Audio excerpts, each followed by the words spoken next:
Hey, how are you doing?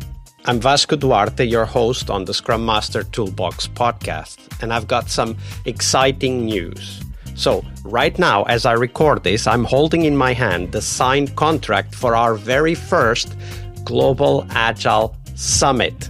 We're all in, and I couldn't wait to share this news with you. So mark your calendars, May 18th to 20th of 2025 in Tallinn, Estonia. We're going to have a transformative experience. We're putting together an event that it's all about real-life Agile. It's not theory or buzzwords. It's practitioners sharing what's working, what's making an impact, and how they've overcome challenges that you too will have to face, or maybe even facing right now. We're bringing together the best stories in Agile, from product leaders to engineering wizards to business visionaries. These will be stories that will inspire you to action. This isn't just another conference. It's a chance to connect with the people that are shaping the future of Agile. And here's the best part. Right now, we're in our super early bird phase. And that means you can grab tickets at just 25% of the final price. Look, that's not just half off. It's half off of the half off. It's an incredible deal for our dedicated community members, just like you, listening to this right now. So at the summit, day one will be all about hands-on workshops. And days 2 and 3 will dive into leadership, product strategy, coding, testing, and everything that makes Agile thrive in organizations right now. Remember, these are all first-person, real-life stories. Now, whether you're a leader, a developer, or part of a consulting company, this event is built to take your Agile game to the next level. So don't wait. Go to globalagilesummit.com and grab your ticket today. Let's all make 2025 the year Agile truly transforms your teams, your business, and our industry. I'll see you all in Tallinn. And remember, go to globalagilesummit.com and get your super early bird ticket right now. It will only be available until the agenda is announced. So don't wait. Grab it right now. Right, now that that's out of the way, on to the episode. Hello, everybody. Welcome to our Thursday, the big question of the week, of course, success question, here this week with Ville Reijonen. Hey, Ville, welcome back. Thank you. Have I said how cool it is to be able to pronounce somebody's name? Oh, my God. It's great to have a fellow Finn, although I'm not a Finn, but I do live in Finland, so I'm familiar with the language. All right, cool. So Thursday it is. We'll talk about success in a second, Ville, but first, what's your favorite Agile retrospective format and why? I think my favorite retrospective is Spiderweb, which you have, I think, handled already previously a while back. So that's kind of one of the favorite, but even more favorite would be games. And okay, so not single game, but games. Before we go into the games, tell me a little bit more, a refresher for those of us who haven't heard the episode about the Spiderweb. Just very quickly, what is the Spiderweb format? And then we'll go into the games. So Spiderweb basically is this kind of way, kind of seeing what level the team is on different topics. So you can create the axis of the Spiderweb, or hexes, or what they are called. So you could have, for example, how good you are in testing, how good you are reviewing the code, how happy you are working as a team. So you might take some existing set of these kind of questions, or you might take some defined set, some team moral question or something else, and then there's different ways of doing this, but basically you could do that. The center of the Spiderweb is basically 0, and the edge is, for example, 10. And then you would say that, okay, the worst team in the world is in the middle of the Spiderweb. So they absolutely suck in testing. And then you have the best team in the world in testing. And so where you would be. So all right, so that's the spider web, also known as the radar graph for some of you that might be Googling it. How about games? Tell us about games. Why did you mention games, and why retrospective with games? If you try to create a team, you want to create common environment to behave as a team. They might not be able to do, they are not behaving as a team in their work environment. So you could create a team in game, and then you can reflect how you behave in the game, and could it be something you could bring in the work environment? So there's a lot of classic games. You just Google Agile games or Agile team games, and you will find there's pizza game and PowerPoint game and Kanban game and so many other ones. But the main topic here is you have to create or find a game which they play together against something, not against each other. So you want to create the environment where the behavior of the team is visible. So is that a little bit like role playing as well? Because of course, like when you're just thinking about, okay, a game has a purpose, right? Like there's some kind of scoring system and there's some obstacles and you need to overcome the obstacles and so on. One thing that I have tried to do as well, and I have had quite a lot of success with it, is just simulation, right? Like where it's like a game, but the purpose is not necessarily to get a score. It's just to simulate a certain thing. Like, for example, simulate a non-cooperative product owner and then reflect what happens, what are the behaviors you see, or simulate component teams versus feature teams, and then reflect on that. Is that the same thinking? That's the same. You just call them simulations, but they could be called also games. That is true. That is true. Yeah. They could also be called games, of course. I think, yeah. I think some environments, the game is not taken so slightly. The children do games, but children also learn, so games are good. But you could call them simulations or demonstrations or whatever. But the point is usually that you want to demonstrate some kind of behavior which you want the team to learn about in the game. So you had good examples for this kind of bad PO behaviors and what you could do in that situation. And then you can discuss and play with the game.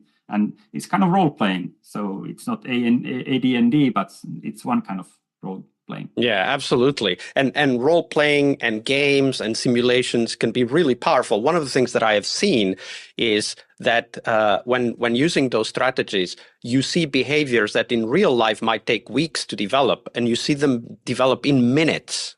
Yes, and that's kind of the nice idea, because it's safe environment to try things. Nothing is destroyed. Maybe a safe to fail environment. Yes, that's the thing. What might be destroyed is your misconceptions. Indeed. All right, Ville, that was the retrospective. But of course, we do the retros because we want to succeed and help our teams succeed as well. So share with us, when you look at yourself as a Scrum Master, how do you define success for yourself? As a Scrum Master, I would say that I have succeeded when I'm not really needed anymore. So I don't need to be in the day-to-day business. The team and the product owner can handle the thing themselves. I have transferred my understanding and knowledge to quite far extent to them already. So they can do themselves the work. It doesn't mean that I'm not necessarily needed. I might be somewhere else in the organization, usually with the management, which is issue itself. But it's something I might come occasionally with the team. I might be doing the retrospectives with them. I might come to some refinements and kind of see that they don't start diverting from the path. So because these small kind of behaviors which might not be beneficial might start occurring over time. So you might need to come and see that they are still behaving right correctly, but you are not needed anymore day to day.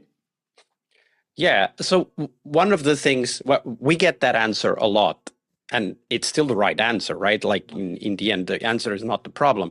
But of course, the reality of real life experience is infinitely complex. Yes. So there's a million different ways to get there. There's a million different things we might be looking at. There's a million different questions we might be asking ourselves before we get to that point. And that's what we want to explore, Ville. So what are the questions? What are the things you look for? How do you keep track and yourself accountable that you're really progressing towards that end vision? So how I do it, it's basically I'm tracking kind of the progress of the team over time. So I have a list of kind of topics which I would like the team to kind of know how to handle. And then I'm following over basically week by week or sprint by sprint that what is the next thing I should concentrate on? What kind of behavior, what kind of thing I should be focusing on? It might be something I train the team, I run the retro with them, I have discussions with some people in there to kind of raise the level of understanding. So then I can observe how the system change. What is the next step to go forward? So it's a journey.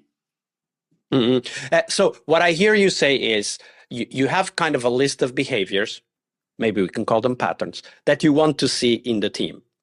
And on a regular basis, you ask yourself, where do I see the team evolving as I would expect them to? Where do I see them faltering or even ignoring aspects? And then you use a combination of group discussion and one-on-ones to kind of raise awareness of that particular pattern and help them overcome the reasons why they are not yet at that level. Is that how you would describe it? Exactly. So it's small nudges, try to get them the right direction, and you never know what happens. So typically you are middle of some process, the team has been progressing, and somebody quits, and the team dynamics changes, or they bring new person in from somewhere, or the part of whatever project or system they are developing, they have to do some changes in there, and then something in the whole picture changes, and that might cause you to find new area of focus, which was not there before. Then for example, if a new person comes on the team, they are not on the same level with the rest of the team. So you need to see a lot of effort to bring this person the same ballpark even with the other people, so they can function as a team. And that kind of highlights one of the key aspects for us as Scrum Masters and Agile coaches, which is to track the learning journey of each of the team members. Now, that is not the coaching part yet, right? That's the teaching and mentoring part, but that's very important because you want to get everybody to a certain level before they can start forming their own understanding and evolving it further, right? Like we were talking about it, I think yesterday when we talked about Scrum as a pattern language, and that Scrum is a system, right? Scrum is not things that you come somehow just pick apart and take only what you have. You always start with a system and then you evolve the system. That's what a pattern language is. And then in this particular case, like for example, a new team member comes in, we want to make sure that they get to that level of understanding Scrum as a system rather than just a collection of separate things, ideas, or roles, like many people call it, right? A process and roles. Scrum is not process and roles. Scrum is a whole set of patterns that interact in a dynamic way. And that dynamic is not possible to capture in the form of a process description. That's why it's called a pattern language, right? It's not a process description. And that's why the Scrum creators often refer to it as a framework. I would call it a system, but that's my preference. So how do you then make sure, like how do you track it and how do you make sure that all of the team members are getting to that level of knowledge that you know is the beginning for the team to start taking ownership and evolving on their own? So of course you have to have one-to-one discussions with each individual team, so kind of have some kind of relationship with them, so you understand what kind of world they live in. If people have issues, for example, at home, they might demonstrate it at work, and it's helpful to kind of you and maybe whole team to understand that kind of situation. So you might it would be a good idea to share this kind of that you have some, for example, sickness or something else happening. So understand the work is not only work; it's part of the whole life, and that's kind of one part. Other part is kind of what they want to be. Everybody wants to grow somehow. So can you somehow help them on the path of growth? Everybody is different person now than they were 5 years ago. So everybody grows and changes somehow. So if you can help them on the path, they usually will like you more than. And not only that, but you find collaboration areas, right? You find things that you can help them with that also help the team. And that's very important, right? To create that alignment, that win-win that we should be looking for. Ville, thank you very much for sharing all those insights with us. Thank you. We really hope you liked our show. And if you did, why not rate this podcast on Stitcher or iTunes? Share this podcast and let other Scrum Masters know about this valuable resource for their work. Remember that sharing is caring.